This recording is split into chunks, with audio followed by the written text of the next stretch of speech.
One of my biggest goals as a bow hunter was to harvest a bull elk with my bow. I was in amazement. I was in awe the entire time watching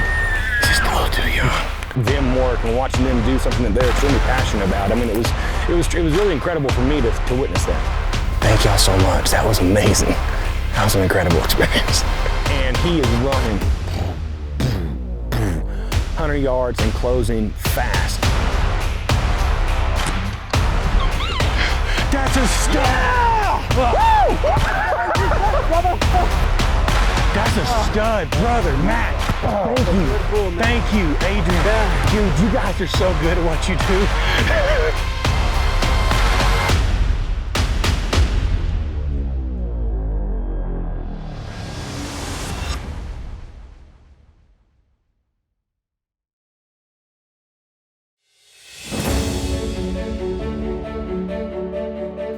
One of my biggest goals as a bow hunter, growing up, was to harvest a bull elk with my bow.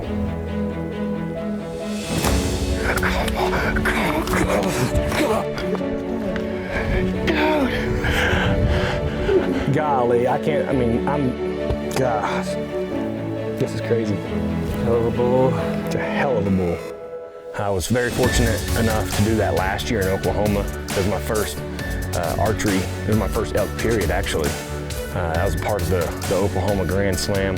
I've been fortunate to tag along on a few elk hunts, but to actually have that bow in your hand and to be out in front, it's a whole different feeling than whenever you got a camera in your hand. So leading up to this hunt, I've been practicing a lot. Not only have I been shooting my bow at distance, because I like to, when I shoot my bow, I like to shoot at a far distance. I like to shoot 80, 90, 100 yards, because those shots make a 40 or 50 yard shot feel like a layup. It makes a 20 yard shot feel like nothing. Tightening my groups as much as I can out there at range. That way, if I get an opportunity on a big elk, I can kind of make it happen. So.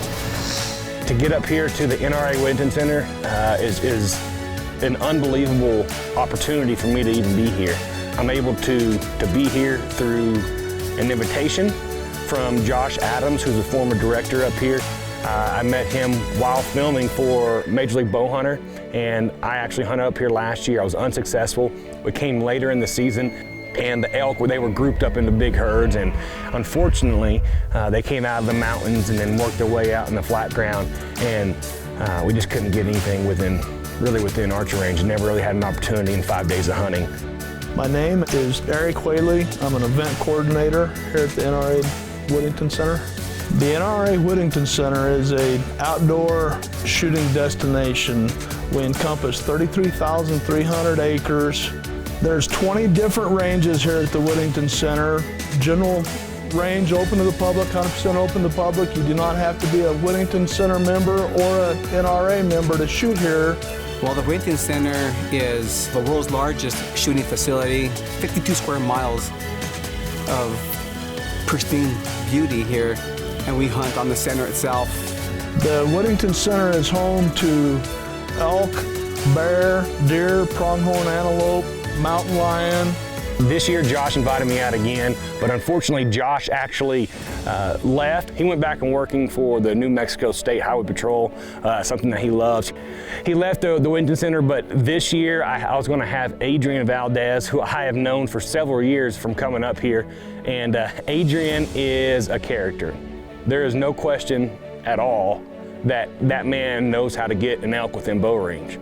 Adrian Valdez, which is one of our guides and works in our maintenance department, has many years of experience guiding hunters. He's a taxidermist. He knows the animals, knows how to work them.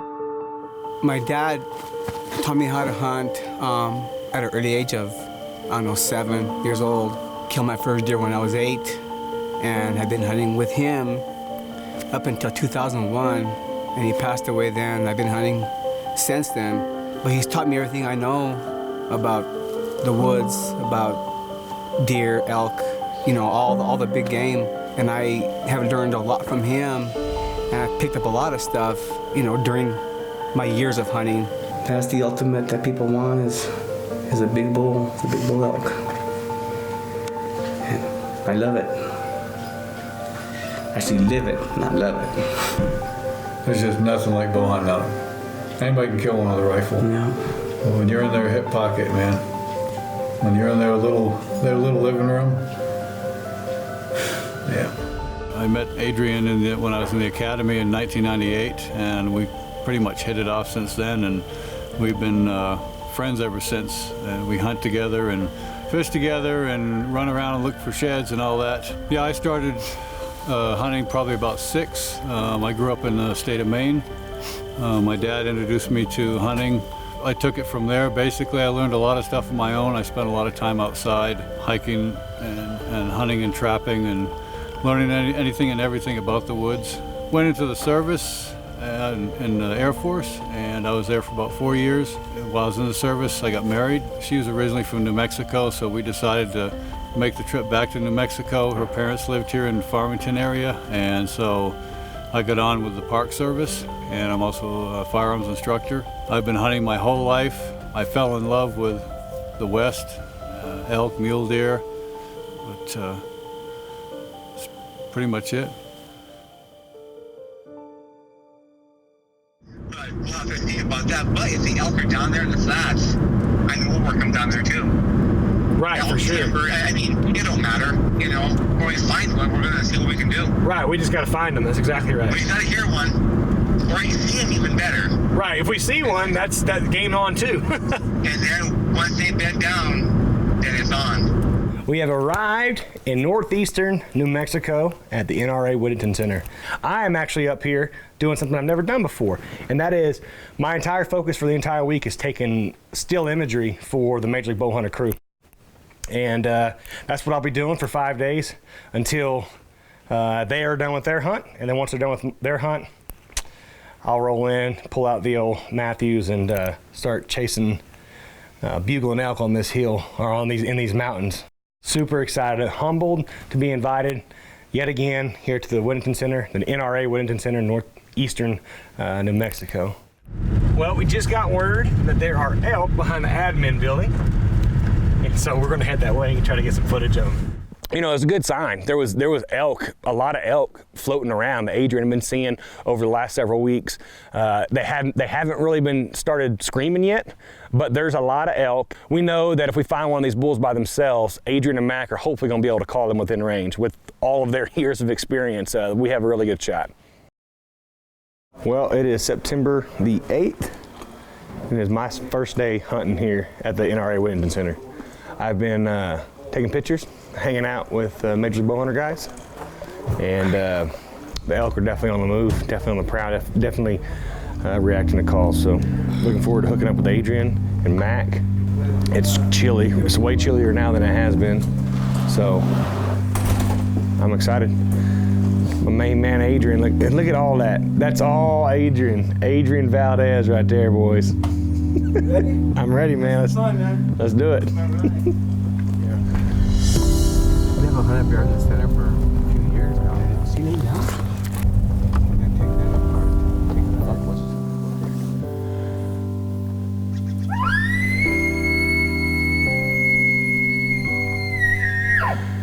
So now it's my turn to grab the bow and start getting after it. And the tactic that we're gonna implement is to cover as much ground as possible.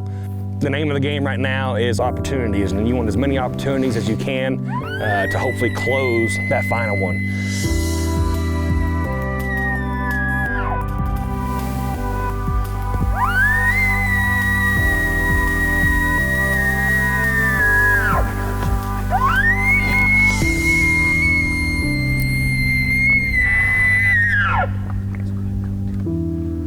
Yeah, I'm really not either. We got 5 days. Oh, yeah. And then you know. Yeah, exactly.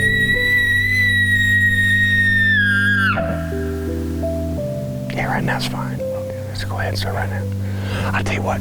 Let's go to the next spot, and we'll start there. Okay. All right, my birds. Fortunately, the Whittington Center has a road system really built throughout the entire property, even in some of the roughest terrain that you can imagine, there's, you know, switchbacks going up these mountains and on these ridge tops and in these canyon bottoms. And we're gonna be riding in the truck with Adrian and Mac and going, you know, every 500-600 yards, stopping, getting out, calling, listening. We're gonna repeat that until we're able to hear a bugle and make a setup and hopefully get a big bull within range.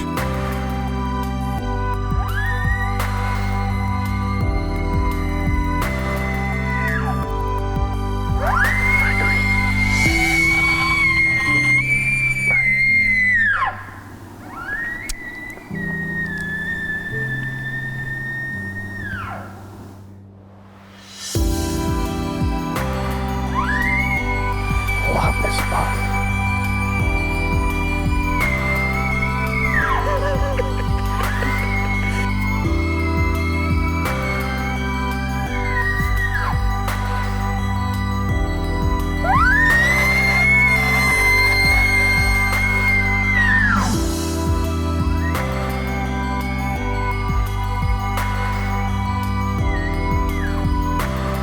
That's cool right there.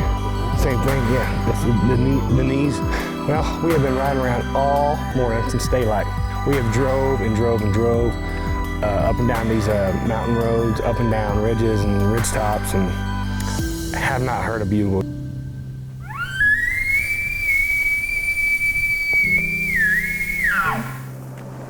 Came across this wallow and it had some fresh urine in it, and Adrian and Mac understand the value of that, so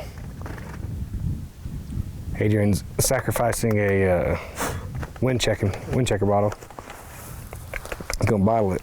Look at that. Yeah, that got most. That's a lot of it. Almost. That's a lot of it, yeah. That's freaking These guys are resourceful. That's fresh. We just gotta find one. That's the biggest thing right now is getting one within an area that we know it's at. So whether we hear it or whether we see it. That's the plan. We're gonna keep covering ground. We got a lot of hunt left. I'm not worried whatsoever. We're in the first few hours of day one, so. Just heard the first bugle of the day. Came up to this bush out. The wind's pretty not good. No. It's blowing right there. Yeah. It's pretty not good indeed. When you bugle to cow? It's about 10:30 and we just heard our first bugle. Actually, he just bugled again, but got a bull right here. Now he's got to figure out how to get him killed. He's in a pretty tough spot. Well, the bull is coming. We've seen him coming toward us. Problem is, extremely rough country between him and us. And it's full of scrub oak. It's gonna be difficult, so we'll have to figure it out. And our wind's blowing pretty much at it, but the thermals are rising. So we got that. We'll figure it out. All right, so we're gonna try to do it right here. All right. I agree. Instead of trying to close the distance to get closer to him, we actually tried to set up on the mountain side that we were on. The only problem is it was covered in scrub oak, and it was gonna take a miracle for this bull to actually be within range and have his vitals showing for, you know, an ethical shot.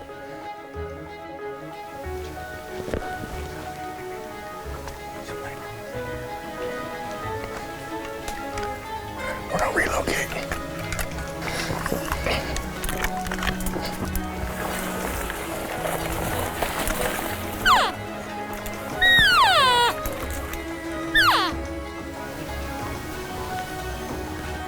Yeah, he's right over here. Oh, yeah. You see him?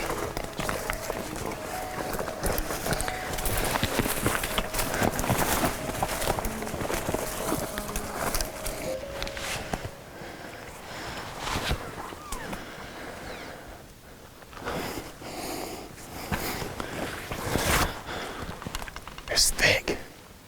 It's thick. Okay. Okay.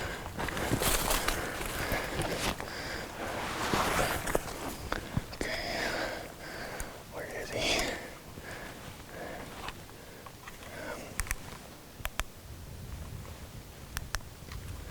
so thick in here. There he is right there. When we first seen him, he was about 20 yards away and closing directly at us.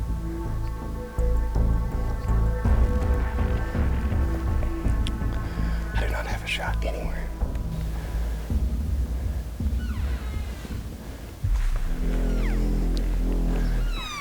Just don't move.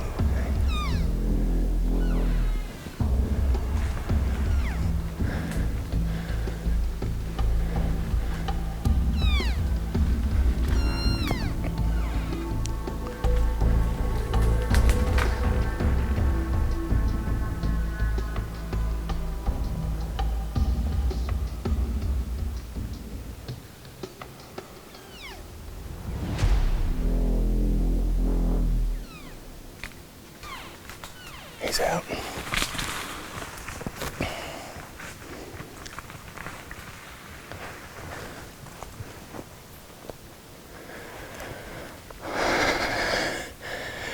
Man, that was Adrian and Mac did their job. It's just, he's in a bad spot. He was 10 yards. It's too thick in here. He'd had to come right here 3 yards, or if he had walked around this side of that cedar, we would have had a shot, but can't get them all. He could have walked around one side of a cedar and would have gave me a perfect 15-yard shot. He came right at us. He would have walked over us. He was in this, I had nothing. Yeah. Dude, thank y'all. Thank y'all so much. That was amazing. That was an incredible experience. But to bring a bull that far, That's a mile. across the canyon, Oh, yeah. That's all on y'all, man. That's a mile. As the crow flies. Let's go. It's lunchtime. yeah.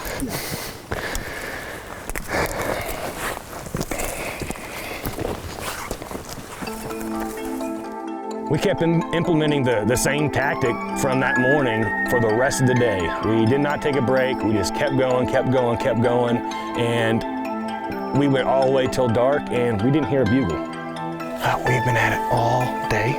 It is now 5 o'clock. That's what I know. I know if we find a bull, Adrian and Mac are gonna get them coming toward us. Although day one was pretty slow, I was extremely confident that if we could find a bull, if we knew where a bull that we wanted to shoot was, that Adrian and Mac was gonna be able to call and pull him into, range, hopefully.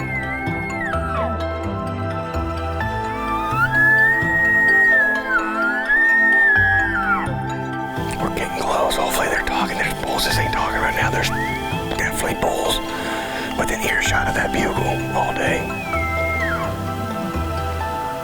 We'll see. I feel good about the week. I'm not worried. What the elk are doing now, they're starting to gather the cows. The bigger elk are getting their harems together and such. And the satellites are starting to come down out of the mountains. Everybody's starting to get down low and get into those bigger herds that you see and establish a pecking order, so to speak. Nothing's really in estrus, but as soon as the velvet comes off, they're ready to breed. So you really need to find a bull, if you can find one bugling off by itself, slip in close, get the wind obviously is the most important thing. And most of the time you can just suck them right in with some cow calling, because they're, like I said, they're ready to go. If they're in a herded up, the ideal and best thing to do is just wait till they go to bed. Get the wind in your favor, slip in close, and start to get the bull fired up, but do it slowly. Don't go in there this time of year, early season, and start hammering him, because it's just gonna, most of the time, he's not ready for it yet, and the herd's not ready for it yet, and then you end up spooking everything. So, and you're just gonna make him that much wiser. Yep. So day 2 rolled around, and this was promising because we started off in a bottom that we actually weren't able to hunt the first day because there was a shooting competition going on there. I need something within 20 yards. How about 5 yards? 5 yards. If we do that, bro. Yeah, let's do 5 yards. Let's do 5. Yeah.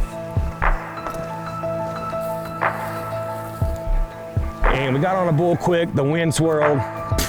He took off we actually never even seen the bull. Mac seen him running off with his cows through the brush. You think? Those cows, you saw them. Oh, you seen the bull? Yeah, So I got up on top there and I was laughing, they were all going that way. Okay, that's great. With cows, he had cow. It's just the wind was wrong. Started heading back up the same canyon that we was hunting the day before, doing the same tactics as before, where we would drive a few hundred yards, stop, try to locate a bull with a bugle, and just continued and repeated that all the way up the hill. Driving up and down these canyon roads and ridgetop roads, going, every so often, bugling twice, 2 or 3 times, sitting there listening, see if we can hear one fire off. I'm very confident with these 2 men right here in front of me that if we know where a bull is and the wind cooperates, they're gonna get him within range. Hopefully we can get something to fire off. It's been slow as far as bugling goes, but like I said, we find one, these boys will get him in range.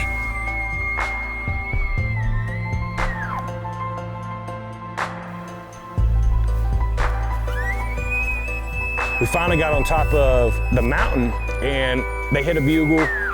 And again, I'm just watching all this and I'm just like trying to soak it in because these men know what they're doing when it comes to calling elk. And they were bugling and then we were getting no response and they hit a cow call. We was on top of this ridge and this bull just started screaming. Yeah, he ain't that far. I backed up and stay on. We scrambled and grabbed our equipment, grabbed the bow, ran and closed some distance in that same meadow, and got set up. It didn't take but a few minutes sitting there. We started hearing rocks moving. We started hearing limbs breaking as this bull was coming through the timber. I got hurt.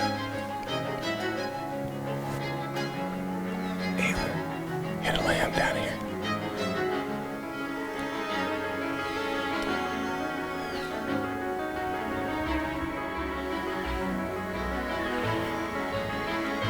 I see him.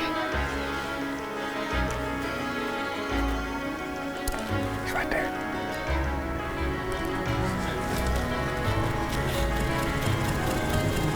It's a rag.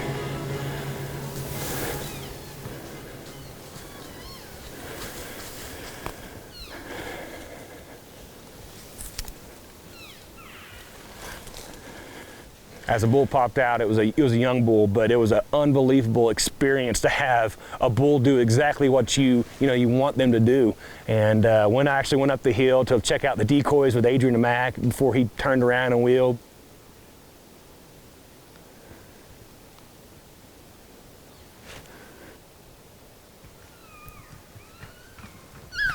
was a affirmation that this process is going to work, that if we can find a bull that we want to shoot, Adrian Mac is going to put it in front of me.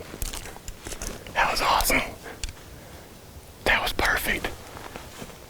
Just a little too young. He's just a little too young. Those boys right there know how to call elk and know how to put them in your lap. That's incredible.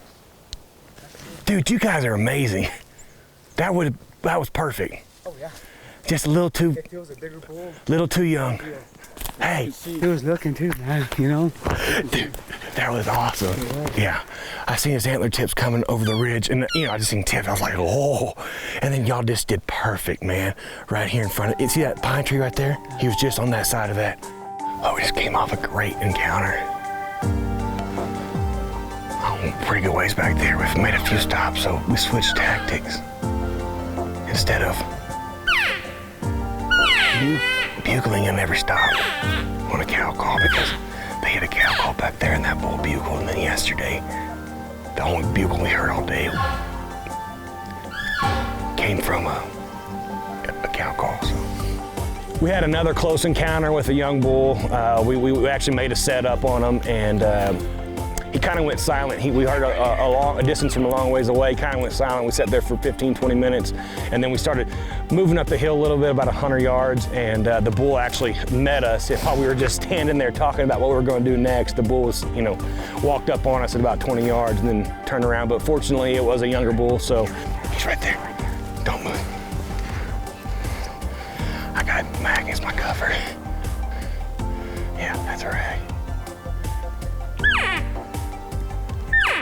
I seen him too. I knelt down, used you as cover. Thank you. That's fine. Well, on to the next. On to the next.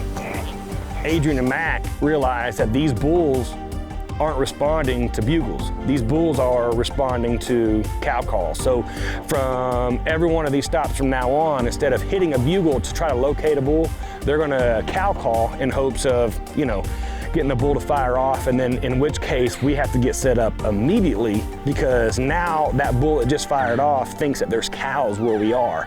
So it's a time game at that point. So as soon as we hear one, we have to get ready, get set up as quick as possible.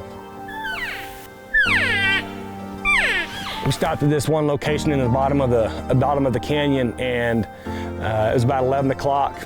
Got out just like we had done, you know, probably 100 times in the last 2 days.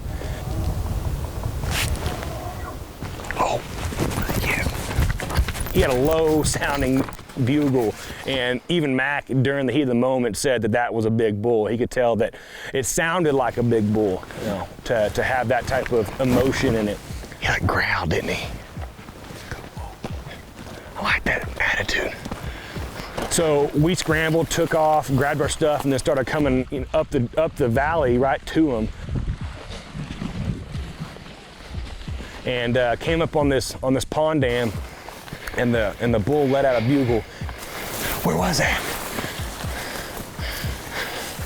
Randy, come here. Yeah. Yeah. Get by the rocks over here. Okay. Yeah, He's coming in quick. Okay. All right. Hey guys, he's coming right here, right here. We knew immediately that we were in a tough spot. I mean, we were out in the open, and this bull was closing fast. My field producer, Colin, actually said, "What are we gonna do?" And I told him what I thought we were gonna do. What are we gonna do? Oh, we're gonna kill him.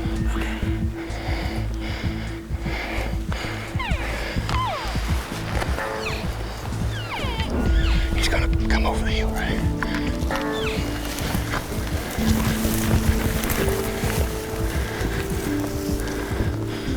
You see him?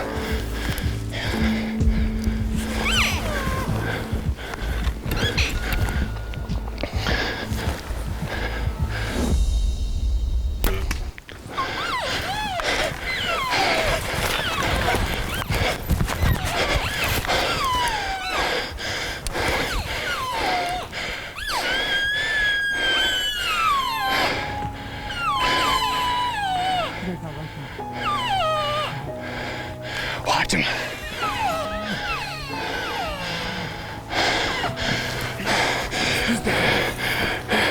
That's a stud. That's a stud. That's a stud. Down the hill. He's going down. Yep. To the road. That's a stud. Yeah! Woo! Brother. Oh, he came in fast. Oh my, he heard that cow and just came down the hill. That's a stud, brother, Mac. Thank you. Thank you, Adrian. Dude, you guys are so good at what you do. Oh my God, I'm so grateful, unbelievably grateful right now to have these opportunities to come to these places. Have two phenomenal elk experts at the helm. Good job, brother. That's a good bull, man. So, Dang. my wife is gonna be so freaking happy. Our bull died right there. Our truck is right there. He's 10 yards from the road on the uphill side. On the uphill side. This experience has been unbelievable, and this adds to it. And he came in freaking hot. Running. Man, he was running. Running. Yeah. Wow. Congrats, man. Dude, thank y'all. I'm blown away. I'm grateful to even have an opportunity to hunt here. And then you two, I've just been like sitting back and watching, trying to soak what I can in, because you guys clearly know elk. I'm just grateful to be able to watch you two. And for me to have the do what? We enjoy doing this with you. Yeah. This is our passion. Yeah. This is unbelievable. Do this year round, we would. Look at these tines, man. This is a good bull. This is a great bull. Thank you so much, man. You guys, I won't say it enough either, how much I've learned, and I'm trying to learn from y'all. It was an unbelievable feeling to come in like that. I mean, it was a great bull. I mean, just like a bull of my dreams, you know, big, long tines. The experience was it's humbling. I mean, it was extremely humbling to be able to watch two elk experts like Mac and Adrian, you know, just do their thing and be in their element. It was pretty incredible. When you're elk hunting, you have to continuously learn elk hunting. It's not, nobody knows everything about elk hunting, especially archery.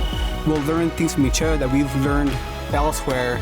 I'll just feed off his info when we're out in the woods, or he'll feed off of mine, and all we need is just a bit of body language, and that's it. And we kind of bounce ideas off to each other when we do get together, so we can, it's good to have two sets of eyes to kind of evaluate the situation, and sometimes it works out, sometimes it doesn't, but most of the time it does. We're pretty good at hammering elk. Pretty successful. Yeah. To have a dream like that come true, you know, in a phenomenal place like the NRA Whittington Center, which is, you know, known for, you know, guns, really. But to have the opportunity and the privilege to come on this property with archery equipment and to chase, you know, rutting elk, I'm beyond grateful to the center. I'm beyond grateful to Adrian. I'm beyond grateful to Mac to be there with me. And I mean, I'm just blown away, absolutely blown away. It's an incredible experience. Bring his feet down a little bit.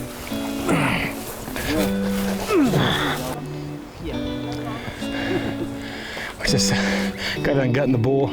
Like I said earlier, we're super lucky the bull died 10 yards from the road and on a pretty good incline or decline to the truck. So we think we can load it tail first into the tailgate, correct? Tail first into the tailgate, get it back to the skin and shed, whole hog. That's the plan. It's a lot easier than we could be doing right now. 1, 2, 3. We're gonna drive through town like this? Yes. Yes, we are. Maybe. Oh, I got it.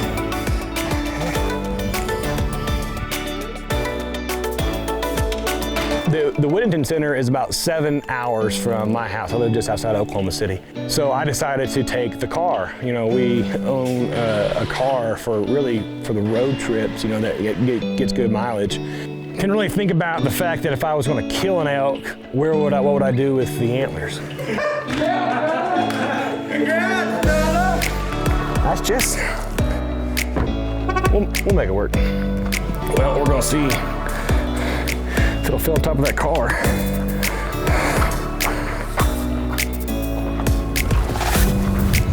All right, we're going to definitely put another one on there, but this is solid, man. I ain't going anywhere. This is gonna work, no doubt. It's a good idea. I think I'm messing with the structural integrity of the car. That'll work, I think. All right, let's see how much that back window will go up.